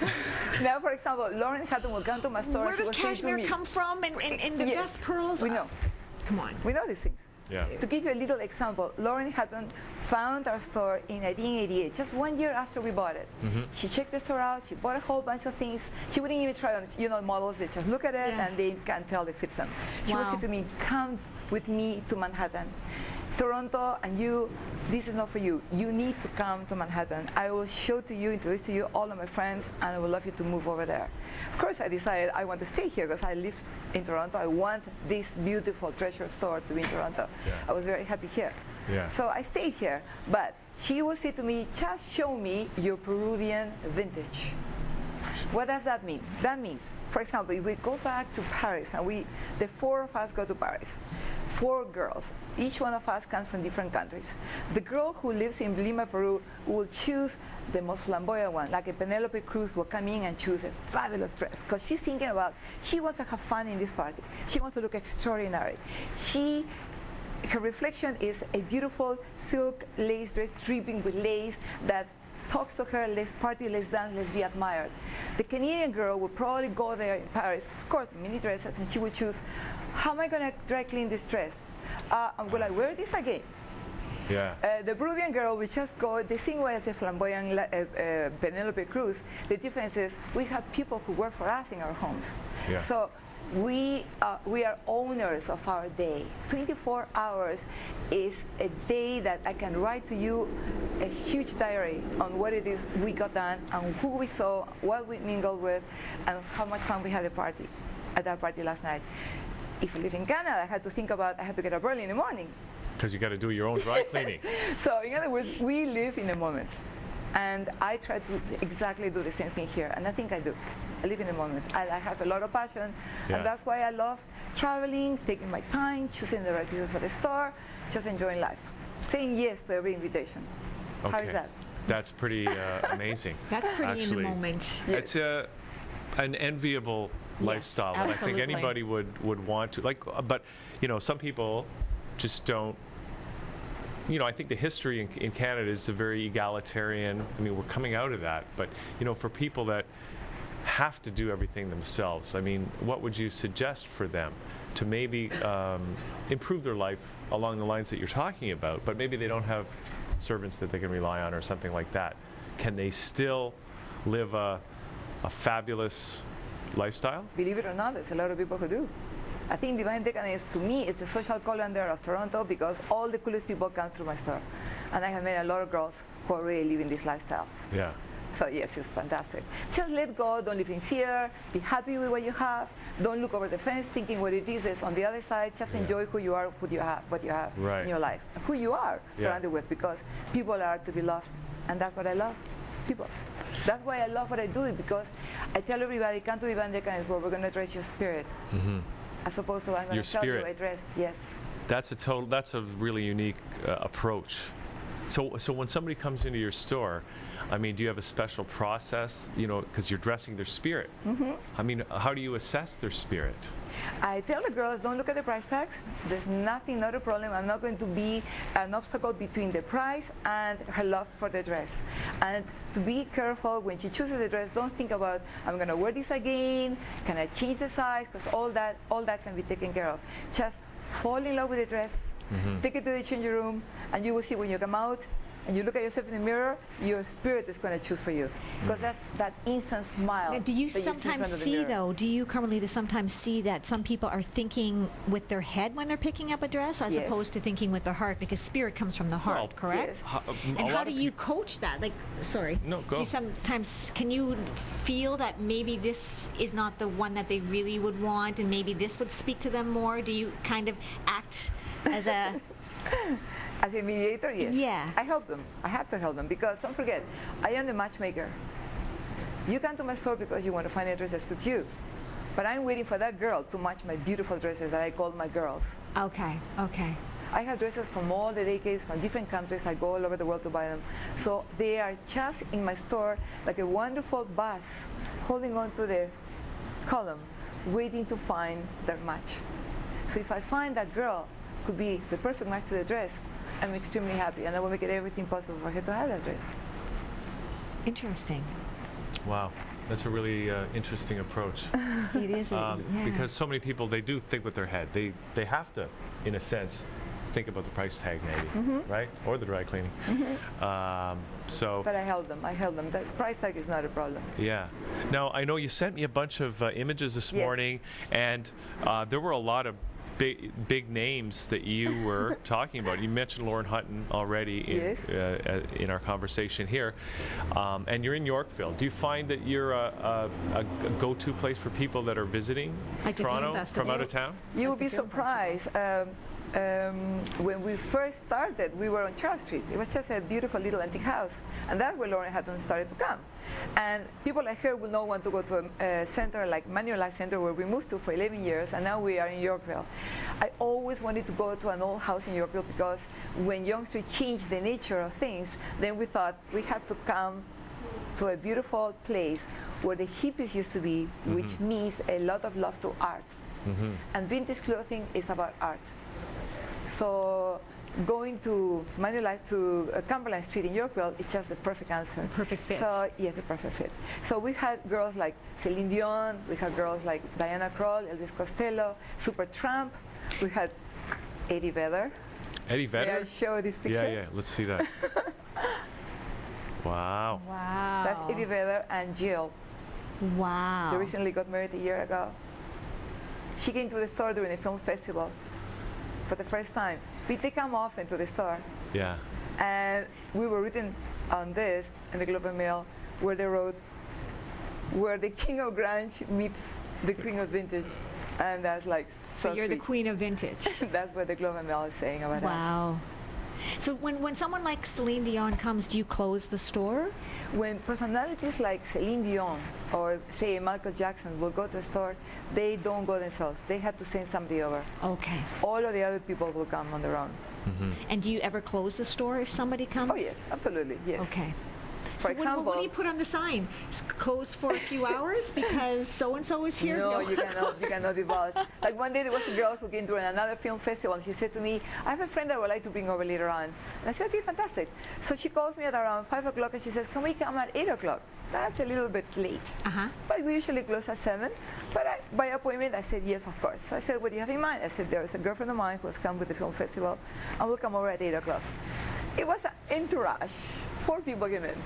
And these last people that showed up, beautiful, medium-sized lady, blonde hair, gorgeous, hazel eyes. It was Catherine Deneuve. Wow. It was Catherine Deneuve. A friend. I'm bringing a friend. Okay. And she told me that she was thrilled to know about the Vandekans because she had gone into a press conference, and her treat was she wanted to spend the night in a beautiful vintage couture house. And where would anybody suggest? So she was very pleased with it. Did she stay overnight? Did she win the $1 zillion? Well, I want to know, did she pick her dress or did you pick the dress for her? Okay, she chose one dress. And And based on what I saw, that her shape, her body, the color of her eyes, her trend, her tendency, the next day when she came to pick out the dress, which we had to do a little bit of changing on the size, because she says, I live in Paris, I have to wear wearable, walkable dresses, like not too long. So we made it a bit short for her. So the next day when she came, there was a rack that I styled for her with about 5 to 6 dresses with the colors that she loves. She loves hazel colors. Wow. So, oh my goodness. I mean, to be able to tell someone like a Catherine Deneuve if something is not quite that flattering, do you ever go there? Like, you know, if you have a better idea, because it's kind of hard to speak to somebody. They can tell. The girls who come to my store have a very keen eye on good looks and art and beauty. I guess they got there that way for a reason, right? So I guess, they're not your average Joe. But it's for girls and guys. It's for girls and guys. We also have a small Eddie Vedder guys went section. there. Well, yes. Well, yeah, but I didn't think he bought stuff. I thought he was buying stuff for... When we started on Charles Street, we had men's collections. So we have a beautiful collection of men's as well, which we will bring at by request. Like, for example, Rusty Anderson, the lead guitarist for Paul McCartney, came to my store, and there's an attic type of a space upstairs for my store, which I call the 3rd floor, with a beautiful walkout deck. And I just let him go upstairs and enjoy themselves there. And he found beautiful collection of pieces there. And he couldn't leave the store. He kept on coming back. Wow. It's vintage clothing for men too? Vintage for men? Oh, yes, vintage. Wow. Beautiful antique vests, beautiful lapel type of jackets, dinner jackets. Well, I agree with the paper. You're the queen of vintage. Ricky Ricardo. Babalu.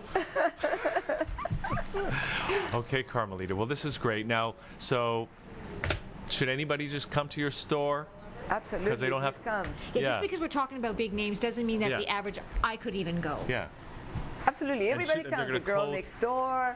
We have an amazing collection of wedding dresses, lots of bridal dresses. You do wedding dresses as well? The girls look at me and and wow. They say, oh, I'm so happy I found your store on time. Some girls even come with a bag they already bought, and they say, oh, I don't want this, I want this.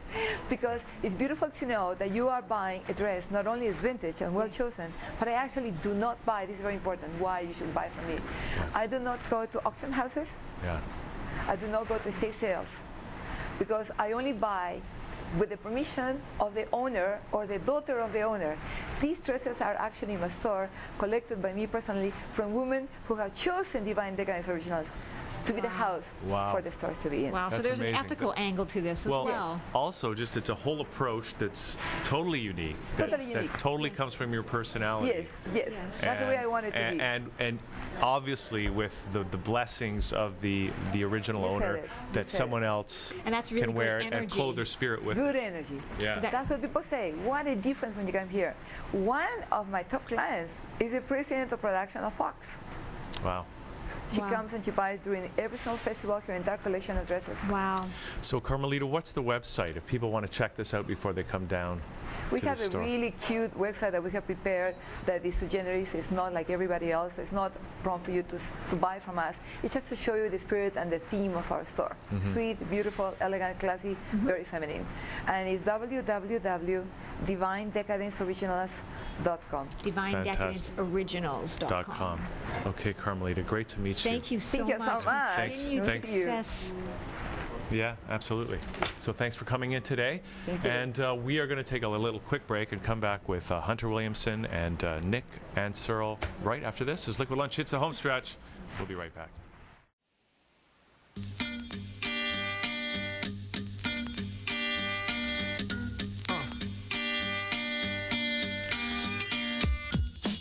Canadian born and prairie raised, tailgate parties and beer shirt babes drinking on the back roads or down at the floodway. And we're back on the show here after that fabulous tune by Abstract Artform, who I'm just loving today. And we've got Hunter Williamson and Nick and Searle here on the show. And let's see how fabulous they look once more.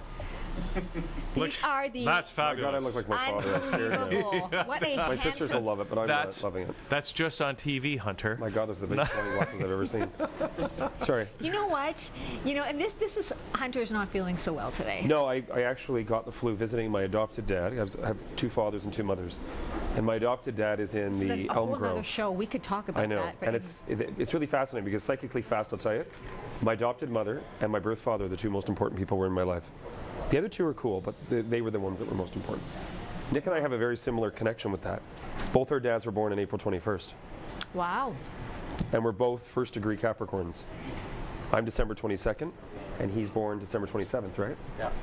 So, I mean, this we could get into this whole My God, astrology we just go thing. on. You're not here to talk about astrology, Hunter, because maybe you. he can come back and we can talk about that. Well, maybe, or sometime. maybe Is that we what can it do is? it today. I love astrology. I think people laugh about it, but there's kind of an empathy. There is a science to it. There is a science to it. Yes. Yeah.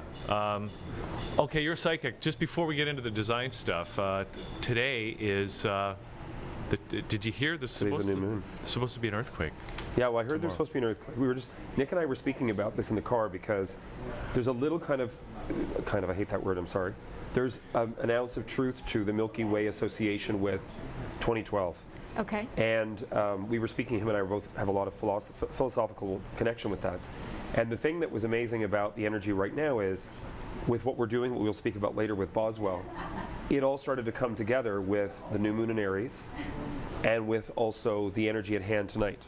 Because the energy tonight changes for Thursday. It's really quite powerful. Can you talk a little bit about that? Because we're concerned. Well, I think that the thing is, I've obviously did what I did for 20 years, and that was a calling. I was in the entertainment business. Like, I was an actor and a dancer and a singer, and I did not want to do that. I walked into the cozy tea room, having quit a job, auditioning in the day, working as a baker at night, and the woman said, "You're going to work here," and I thought, I don't want to do this. I thought, what is this crap? And she said, "No, just get up there and shoot the shit." That's what she told me, and I thought, oh my God. She says, "You're young and blonde, whatever." So I did it. And it just happened. It obviously was, I think, payback to work with people. And that's how Nick and I met. Nick and I met in regards to the psychic interaction. Wow. Many years ago, 10 years ago, is it? It's been over a decade. Over a decade. And I met his mom. Wow. And I had also been involved with antiques too, and Nick had known about that, and Nick's more of a modern guy. But we came together with Boswell, being able to bring both concepts together. Both concepts being what? Antique and modern. Okay. So we're talking opposing A touch concepts. of sustainability. Yeah.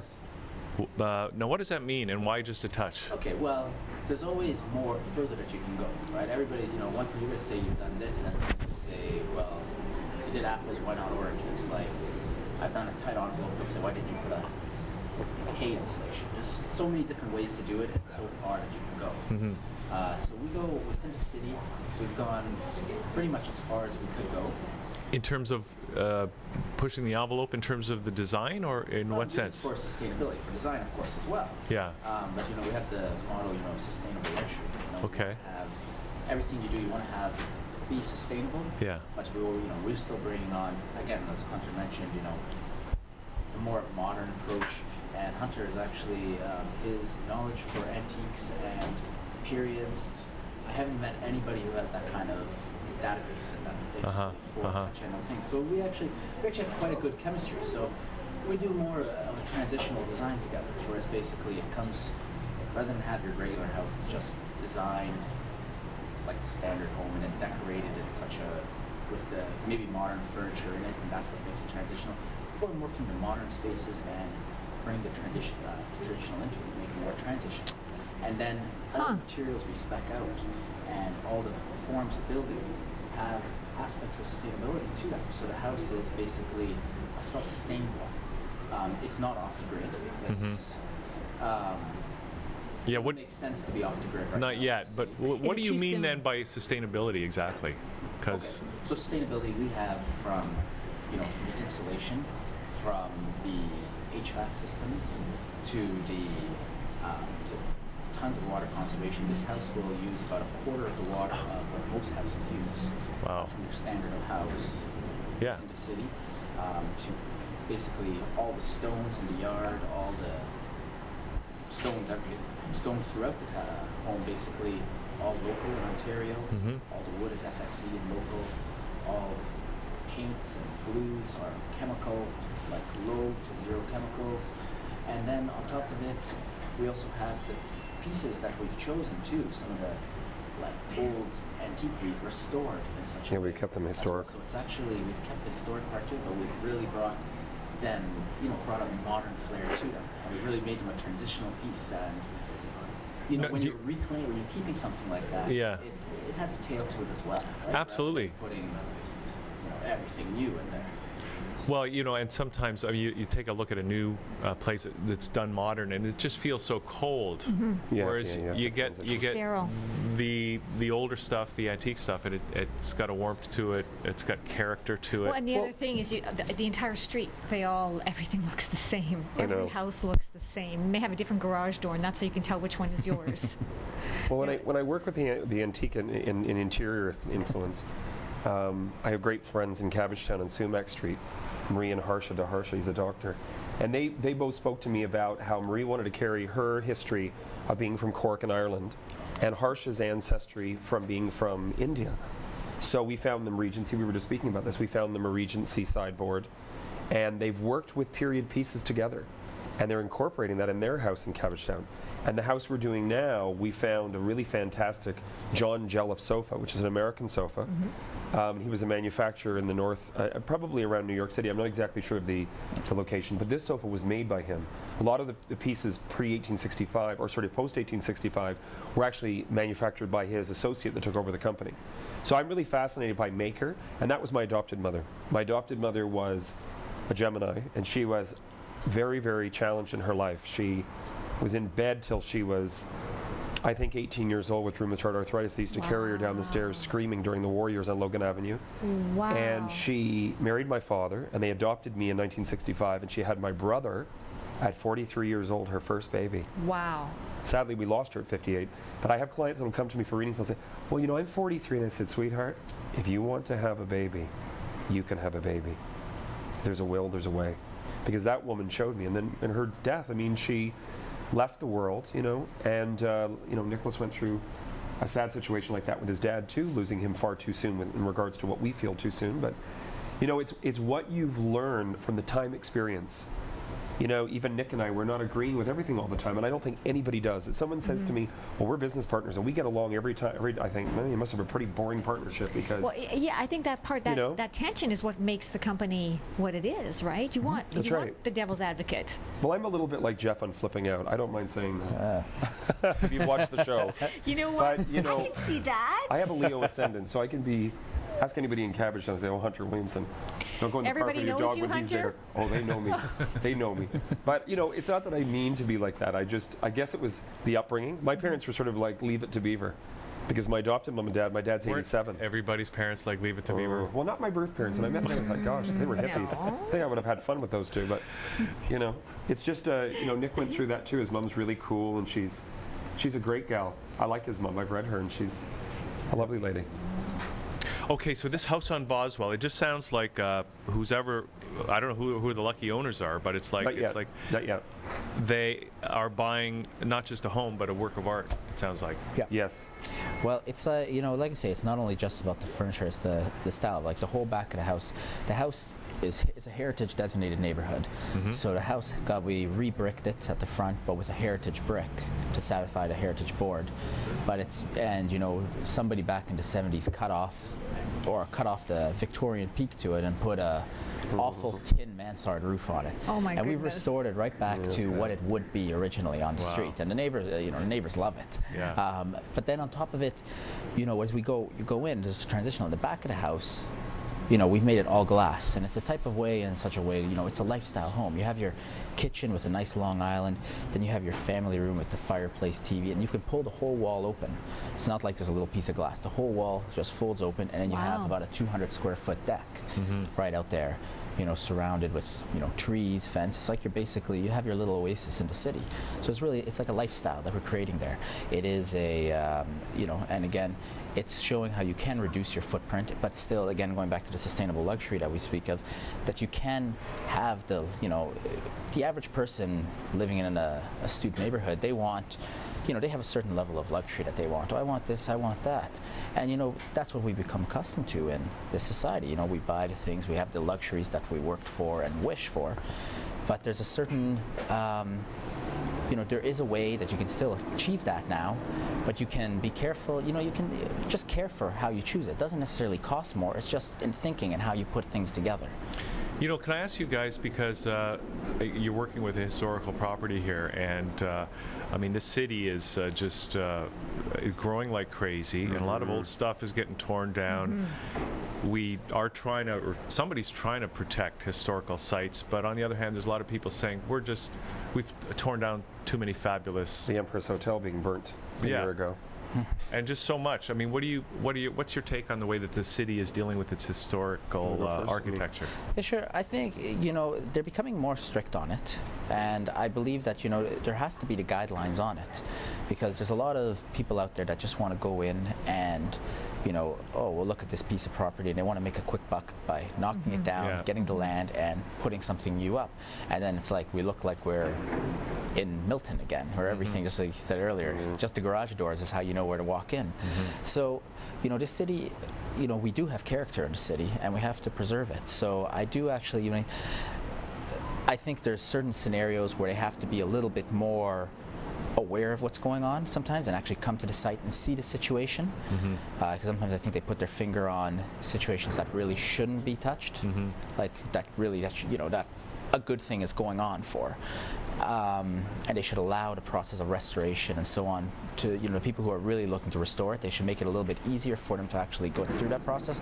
But for the most part, I believe it's definitely something, you know, it's good that we have them. You know, as Hunter just said, you know, there's too many different things, different buildings that got torn down, burnt down, and you know, we're going to be a characterless city if it wasn't for that. Well, you know, maybe if all I don't know, you're not developers per se, but designers or people that work in your business had the sensitivity to the historical value of things, then maybe we wouldn't even need. I think that, not to cut you off, I'm sorry, I think that there are, I mean, obviously Brian, who's a major name in Toronto, is phenomenal. His work is sophisticated. I think Sarah Richardson does that job.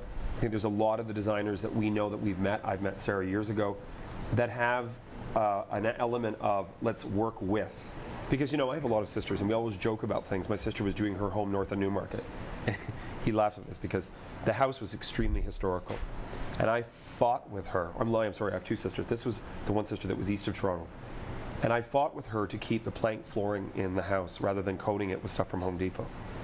And I said to her, I said, you know, when you walk into a house, say in the Upper East Side of New York City, you'll walk in and friends will have Milo Bogman furniture, they'll have, you know, Courvoisier, Kandinsky, whatever you want to talk about in regards to modernist movement.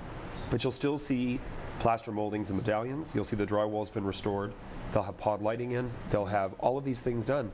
But there's an element of sophistication. It's not the house that never was. I was joking with one of the girls that we spoke to yesterday, and I said, oh, we're all going to live on a set of Logan's Run. And finally, when the bubble bursts, we're going to see the real world. Because, I mean, look at those two spectacular banks on Yonge Street. Thank God one of them is being developed. One of them is going to be made into a condo behind, and the face of it is going to be historically restored to go in through that. I mean, how can you not have that in a metropolitan city? New York City has that. I mean, Trump, at least in New York, has kept a lot of the historic facades and a lot of the magnificence when you walk in these places, and then brings about the glass and the modern, and that's fantastic. I mean, I think it's spectacular. You know, I just before you get going there, Nick, it's like, you know, I was just thinking about certain developments, like, of course, the Beaches is a fabulous neighborhood. I grew up on the beach, yeah. And then they build that retail strip just west of Woodbine. Yes. And it just is soulless, and it's uninviting, and you just don't want to be there. Well, there was a fantastic bar on the north side of Queen Street over actually west of Beach Avenue on the north side, and you go in, it sort of goes down into a gully, and then there's the orange building with all the verandas in the front, which is really kind of kicky. It's very 30s. There used to be a huge building there, a Victorian building. And I don't remember whether it burnt down or pulled down, but I remember it was a big issue with my mother, my adopted mom, back in the 70s about that particular building. And, you know, there's no reason why a lot of these buildings can't be worked with. I mean, look what they've done with one of the founding families on Sherbourne Street, where they moved that beautiful mansard mansion forward and built the huge condo behind it. I mean, to me, that is absolute 21st century sophistication. The way it should be. You know, it makes me think that when the city's working to think of their infrastructure and the development, that they should actually have someone like you guys on the actual planning committee. Making sure that we keep what's good. And Yeah. Well, one of my neighbors in Cabbagetown, him and his wife owned the Witch's House, which is next to me. Rollo Myers and his wife, and Lynn. And he and my landlord as well, Greg Trailoff, who owns a little ice cream place right at Winchester and Sumac, they have all worked very hard. There's another couple too, Dora and George, their last name escapes me, that live over in Sackville. They have all worked hard to try to preserve Parliament Street. So now with Parliament Street, they have to work within code. They can do behind the face, but they've got to work with it. Because the street lost a small hotel years ago, I believe, that was at the corner of Carlton East and on the northeast corner there of Parliament. Okay. And these neighborhoods, you know, the village is very protected, the Forest Hill Village, and you've got Rosedale, which is its own little pocket. But then you've got Cabbagetown, which really is Rosedale South.